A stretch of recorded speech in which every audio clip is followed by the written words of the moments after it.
Cerita dimulai dengan memperlihatkan seorang stuntman bernama Cole. Meski pekerjaan itu sangat rentan terhadap kecelakaan, Cole tetap melakukannya, karena ia ingin terlihat keren di hadapan pacarnya yang bernama Jody, yang merupakan seorang operator kamera. Dia bernama Tom Ryder atau pemeran utama di film yang sekarang dikerjakan, dan seorang produser bernama Gail. Ketika Tom Ryder akan melakukan adegan melompat dari atas gedung, Gail yang mengetahui jika Cole sudah bersama Ryder selama 6 tahun, tentu tidak ingin nama baik Ryder sebagai aktor yang dikenal dengan stuntman tercemar. Sehingga Gail menjebak Cole untuk menggantikan Ryder melompat hingga akhirnya seperti ini.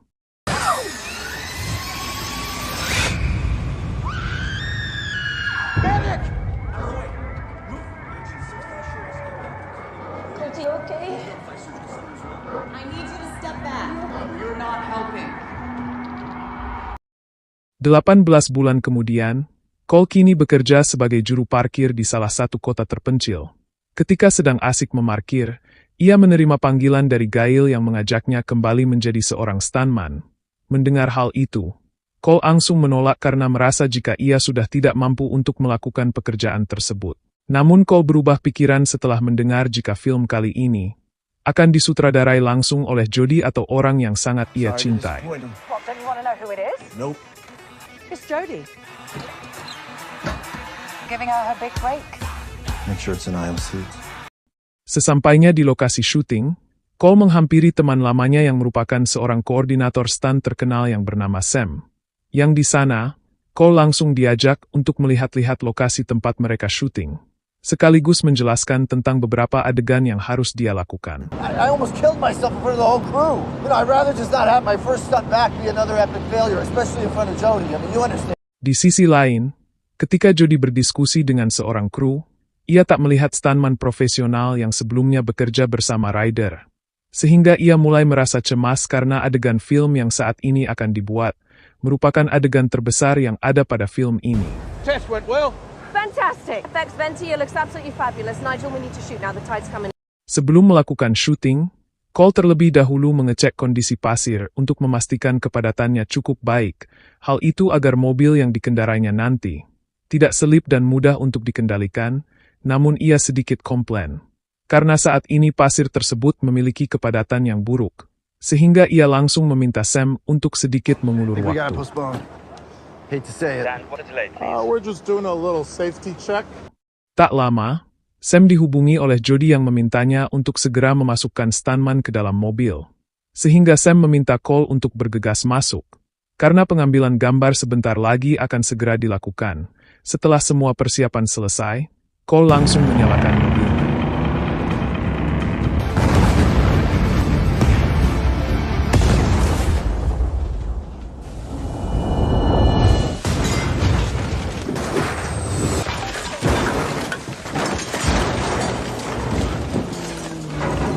Jody yang tadinya ingin memberikan apresiasi atas adegan barusan, sangat terkejut ketika melihat stuntman yang tadi beraksi adalah Cole. Sehingga ia meminta Sam untuk mencari stuntman lain untuk menggantikan Cole. Karena Jody tidak ingin melihat Cole celaka seperti pada insiden beberapa waktu yang lalu. Whose idea was this? I think it was Gail's idea. I thought it was your idea. I just found out about this. Merasa ada kesalahpahaman di antara mereka, Cole menjelaskan jika kedatangannya ke sana diminta oleh Gail untuk kembali menjadi stuntman di dalam film yang disutradarai oleh Jody saat ini, di mana Cole langsung menyetujui hal tersebut, karena ia mengira jika saat ini Jody sangat memerlukan bantuannya. This whole director thing looks good on you. Even the gardening hat, somehow. Selain alasan tersebut, Jody akhirnya terpaksa membiarkan Cole untuk menjadi stuntman di filmnya yang dibuat saat ini. Hal itu karena sudah tak ada pilihan lain yang bisa melakukannya selain Cole. Sehingga Jody lantas meminta Cole untuk bersiap dengan adegan berbahaya lainnya. What's next? The fire drill. It's your call. Okay. Nurse on standby, please. We're going to set this man on fire. Tibalah waktu di mana Cole mendapatkan adegan yang mengharuskannya dibakar dan dilempar secara berulang. Sehingga di momen tersebut, Cole menyempatkan diri untuk mengungkapkan kembali perasaannya pada Jody, tepat di hadapan semua kru yang ada di sana. You're afraid that he'll never get an opportunity to make it up to her And she's probably moved on. Malam harinya, setelah lelah seharian, Cole menghampiri Gail untuk meminta sedikit waktu beristirahat. Bukannya beristirahat, ia malah diminta untuk mencarikan keberadaan Ryder yang saat ini menghilang entah kemana. Sehingga Cole yang mendengar hal tersebut dibuat terkejut dan menyarankan untuk melaporkannya saja kepada polisi. Namun hal itu langsung dibantah oleh Gail yang hal tersebut malah akan membuat masalah baru pada produksi film yang saat ini ia kerjakan. Dari penjelasan yang Gail berikan, Cole langsung setuju dan bergegas untuk mencari keberadaan Ryder. Di mana saat itu Gail memberitahu nomor rumah beserta nomor PIN rumah Ryder, agar Cole bisa masuk dan mencari beberapa petunjuk yang dapat menunjukkan keberadaan Ryder saat ini. Please don't wreck it. It's product placement. There's only 2 of them. I know how you stunties drive. Sebelum berangkat, Cole terlebih dahulu menghayal sambil mendengarkan musik di dalam mobil. Yang tak lama, ia dihampiri oleh Jody dan melihat dirinya berlinang air mata. Sehingga Jody lantas masuk ke dalam mobil dan sedikit menghiburnya. So how have you been? Oh, you know. Sesampainya di kediaman Ryder, Cole dikejutkan dengan banyak sekali kertas note yang menempel di rumah tersebut.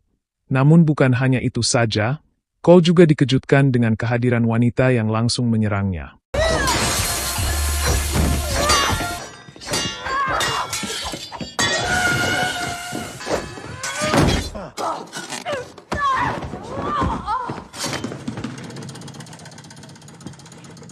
Setelah momen menegangkan tersebut, wanita itu mengatakan jika saat ini Ryder kemungkinan berada di tempat biasanya nongkrong, di mana wanita itu menyarankan agar menemui seorang pengedar yang memiliki tato macan di kepalanya, dan langsung menanyakan terkait keberadaan Ryder saat ini. He's always there with this guy called Dune, who's his drug dealer. He's got like leopard print tats on his head. Yeah, just act like I own everything and everyone, and there's no repercussions for my actions. Sesampainya di lokasi klub, Cole disambut baik oleh semua orang. Apalagi oleh seorang pengedar narkoba yang disebut sebagai ketua, yang ternyata, wanita itu ternyata sudah memberitahu terlebih dahulu sebelum Cole sampai di sana, namun bukannya memberitahu lokasi Ryder saat ini. Ketua itu malah memberi Cole segelas anggur yang membuatnya sedikit berhalusinasi.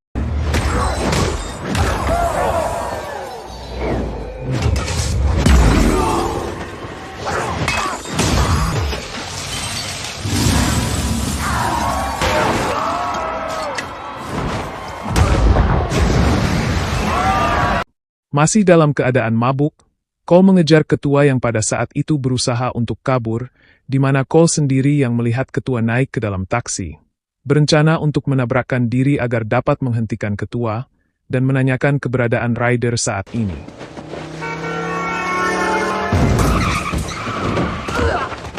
Hey, you need to chill. Just relax, Hey, just relax. I'm gonna love another fighter. Where's Ryder? You know Kevin? I don't know Kevin. Well, then you're gonna get to know Kevin. Ask him for a fruit plate, and he'll give you keys. Berlokasi di sebuah hotel yang ditunjukkan oleh ketua, Cole meminta resepsionis untuk bertemu dengan seorang bernama Kevin. Di sana ia malah dihampiri oleh Jody yang juga berada di hotel itu. Mereka sempat sedikit mengobrol mengenai kejadian beberapa waktu lalu, namun tak lama, Gail menghampirinya dan langsung mengajak Jody pergi dari sana. We should keep chopping it up. Yeah, should we? It's important.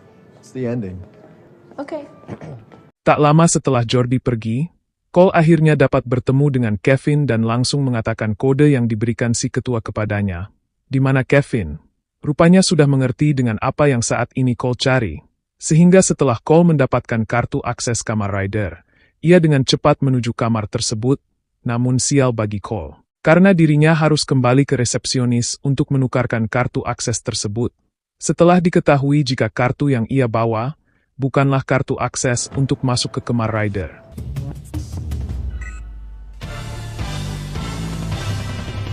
Di dalam kamar, Cole mendengar ada suara aneh yang berasal dari dalam kamar mandi, sehingga ia lantas memeriksanya dan dikejutkan dengan adanya mayat yang terbujur kaku di atas bak mandi, sehingga Cole yang melihat hal itu, langsung bergegas pergi dari sana dan menelepon Gail, untuk memberitahukan tentang apa yang dilihatnya barusan. He was so dead, Gail.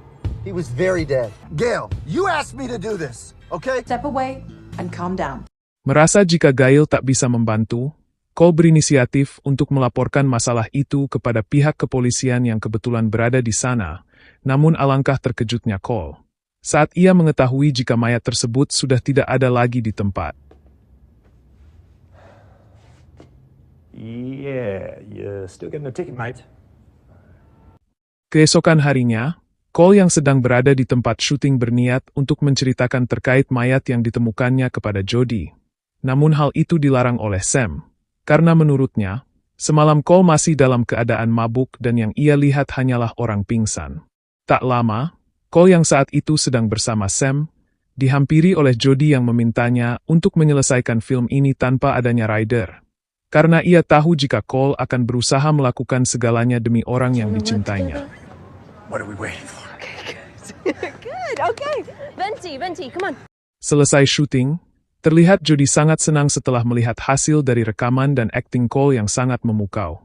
Sehingga ia mengajak Cole ke tempat karaoke, sebagai rasa terima kasih atas keberhasilan syuting kali ini. I'll be there. Okay. Keesokan harinya, Cole kembali dihampiri oleh Gail yang kali ini memintanya untuk segera pergi jauh dari sana, dengan alasan jika Gail ingin menjauhkan Cole dari masalah yang akan bertambah parah. Hal itu membuat Cole cukup heran karena ia merasa jika ia tak memiliki sedikit pun masalah. Thank you. Okay, but I'm late and I gotta get Ryder's dogs to daycare. Fluffy needs her oatmeal bath, she gets hives. Hey, should I be looking for another job? Setelah Gail pergi, Cole melihat asisten Ryder sedang mengemasi barang-barang Ryder yang masih ada di lokasi syuting, sehingga Cole langsung menghampirinya dan mendengar penjelasan asisten mengenai pertemuan terakhirnya dengan Ryder. Elmo, right? I'm Colt Severs. I know who you are.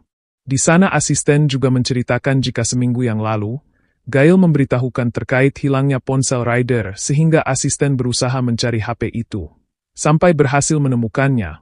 Namun ketika ia memberikan HP itu kepada Cole, inilah yang terjadi.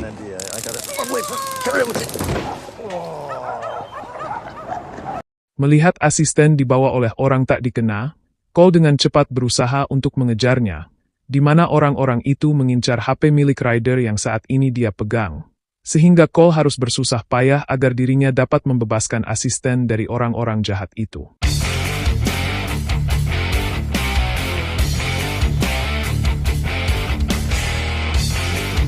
Di sisi lain, terlihat Jody sedang menunggu kedatangan Cole yang di sana. Ia dihampiri oleh Gail dan langsung mengatakan jika Cole sudah meninggalkan kota ini. Di mana hal itu membuat Jody merasa sedih seakan tak percaya dengan apa yang dilakukan oleh Cole. Entah apa yang direncanakan Gail dan siapa Gail sebenarnya, ia terus-menerus memojokkan Cole di hadapan Jody. Yang karena hal itu, membuat Jody sedikit frustasi atas kepergian pacarnya, di mana saat ini, ia sangat membutuhkan kehadiran Cole untuk menyelesaikan proyek yang sempat terhenti setelah ditinggalkan oleh Ryder.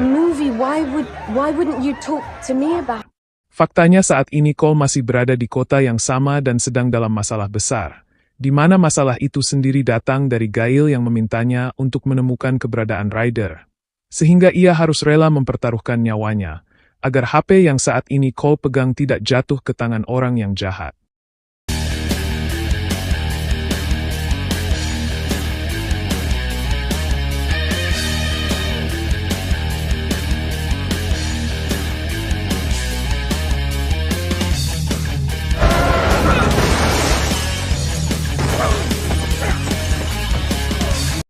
Setelah berhasil mengalahkan para penjahat, Cole bergegas pergi ke tempat karaoke untuk bertemu dengan Jody, yang sudah lama menunggunya.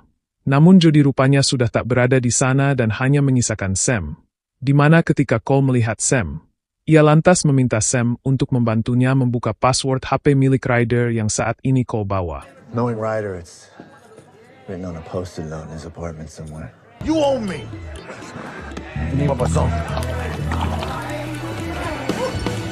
Mengingat jika Ryder selalu mencatat semua hal yang berkaitan dengannya pada kertas tempel, Cole dan Sam lantas pergi ke rumah Ryder dan berharap jika mereka akan menemukan password HP milik Ryder di sana.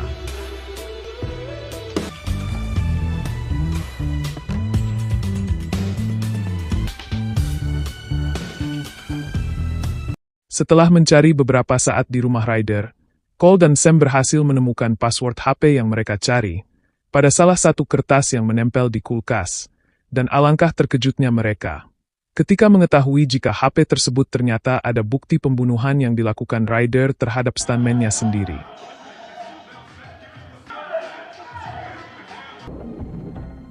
Did they just kill Henry? Bukan hanya itu, Cole juga dikejutkan dengan berita yang menampilkan dirinya menjadi tersangka atas kematian orang yang ditemukannya kemarin malam. Hal itu dikarenakan pihak kepolisian memiliki bukti rekaman CCTV yang memperlihatkan jika Cole semalam keluar dalam keadaan mabuk dari kamar hotel tersebut. Tak lama, para penjahat yang tadi siang mengejar Cole datang ke kediaman Ryder untuk merebut HP itu dari tangan Cole, sehingga Cole dan Sam langsung mencari senjata yang dapat mereka gunakan untuk melawan para penjahat tersebut.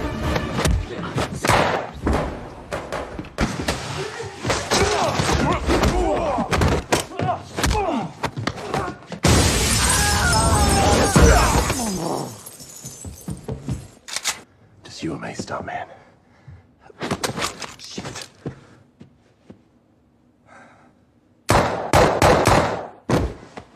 Di tengah keributan itu, Cole sempat pingsan setelah terkena beberapa kali tembakan. Namun ternyata itu hanyalah akting yang dilakukan oleh Cole agar dapat mengelabui penjahat tersebut, karena Cole mengetahui jika pistol yang digunakan tadi adalah sebuah properti, sehingga ia memanfaatkan kejadian tadi untuk melarikan diri dari sana.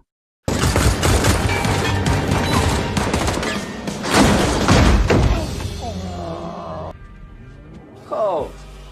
Hey man.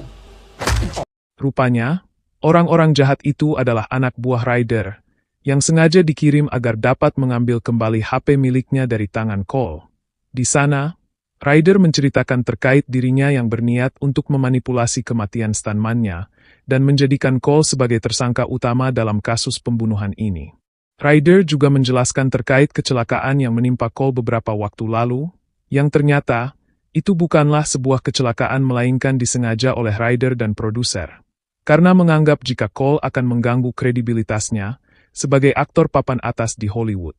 Dari penjelasan yang dikatakan oleh Ryder, Cole akhirnya mengetahui kejahatan Ryder, dan ia sengaja memintanya untuk kembali menjadi stuntman, agar Cole menjadi tersangka atas kematian itu, dan Ryder bisa bebas dari hukuman penjara.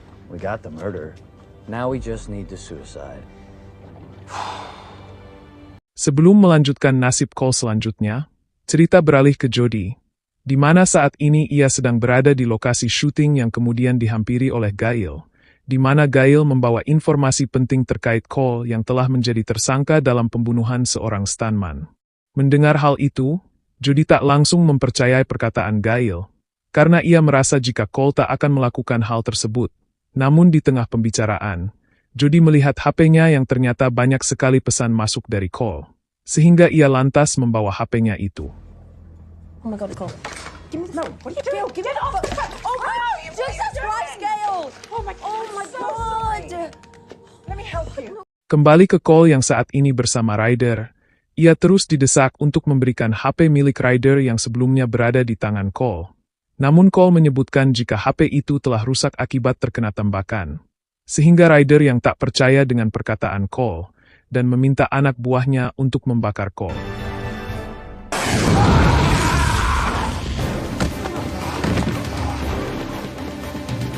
Meskipun dengan tangan terikat, Cole berhasil menarikan diri menggunakan perahu bot yang ada di sekitaran sana, membuat Ryder yang melihat hal tersebut langsung memerintahkan anak buahnya untuk mengejarnya.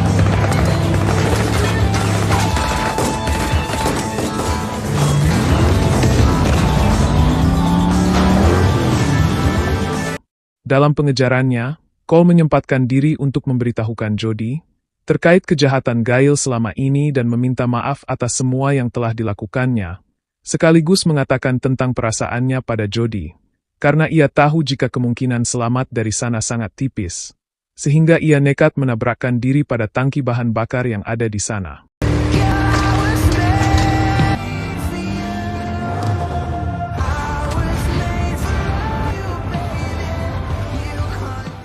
Keesokan harinya, Jody yang saat itu sedang bersedih atas kematian Cole, dikejutkan dengan kedatangan seorang kru berkostum alien yang tiba-tiba masuk ke ruangannya, sehingga Jody langsung menyerangnya dengan sekuat tenaga.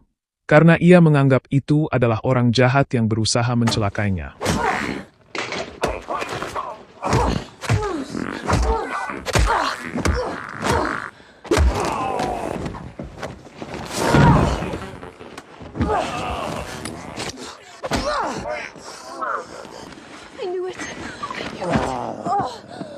Setelah keributan selesai, Jody baru menyadari jika orang itu rupanya adalah Cole, yang sengaja menyamar menjadi seorang kru alien, agar dia tak mengetahui jika dirinya masih hidup. Oh my God. Nice work with the pet. So sorry. No, it was great. You got... Tak berselang lama, Jody yang masih bersama Cole, terkejut setelah mendengar Gail sudah berada di depan ruangannya, sehingga ia langsung menyembunyikan Cole dan mempersilakan Gail masuk, yang diketahui jika tujuan Gail ke sana, hanya untuk memberikan ucapan bela sungkawa atas kematian Cole, dan memintanya segera menyelesaikan proyek meski tanpa kehadiran Cole dalam proyek itu. Thank you. Thanks for the pep talk. Okay, bye-bye. Love you, darling. Love you too, bye. Setelah Gail pergi, Jody dan Cole membuat rencana agar Ryder mengatakan semua kejahatannya pada semua orang, di mana Cole yakin jika dalam keadaan terdesak, Ryder akan buka suara terkait pembunuhan yang ia lakukan, sehingga keterlibatan Gail dalam kasus tersebut akan ikut terungkap dengan sendirinya. I know how to do that. Make him do his own stunt. The impossible jump. Then we beat the shit out of him. Akhirnya rencana yang telah disusun oleh Jody berjalan lancar. Seketika Ryder menyetujui permintaannya terkait mobil yang melompat, membuat Jody lantas meminta semua krunya untuk bersiap di posisi masing-masing, yang tanpa disadari Cole ternyata ikut masuk ke dalam mobil yang sama, dan langsung mengambil alih kemudi.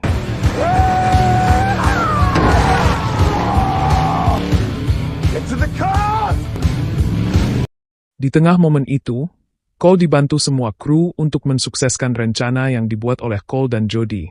Sehingga ketika dalam momen bahaya itu, Jody berhasil mendapatkan rekaman pengakuan Ryder atas semua kejahatan yang telah dibuatnya bersama Gail.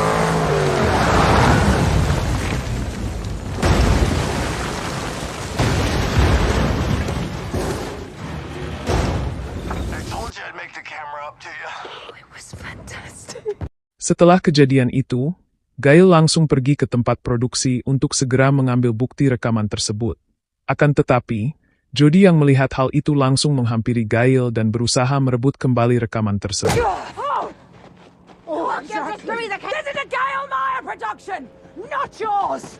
Melihat Ryder yang berusaha kabur dari lokasi menggunakan sebuah helikopter, Cole dan Jody bekerja sama untuk bisa menghentikan mereka, di mana Cole akhirnya bisa naik ke dalam helikopter tersebut.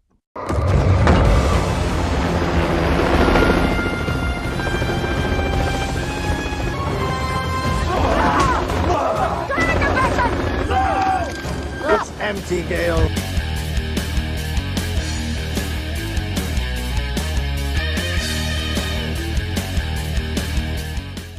Dari film yang dibuatnya itu, Jody akhirnya mewujudkan mimpinya untuk menjadi seorang sutradara. Bukan hanya itu, Jody juga mendapatkan penghargaan sebagai sutradara pendatang baru paling sukses, dan mendapat kembali cintanya yang telah lama hilang.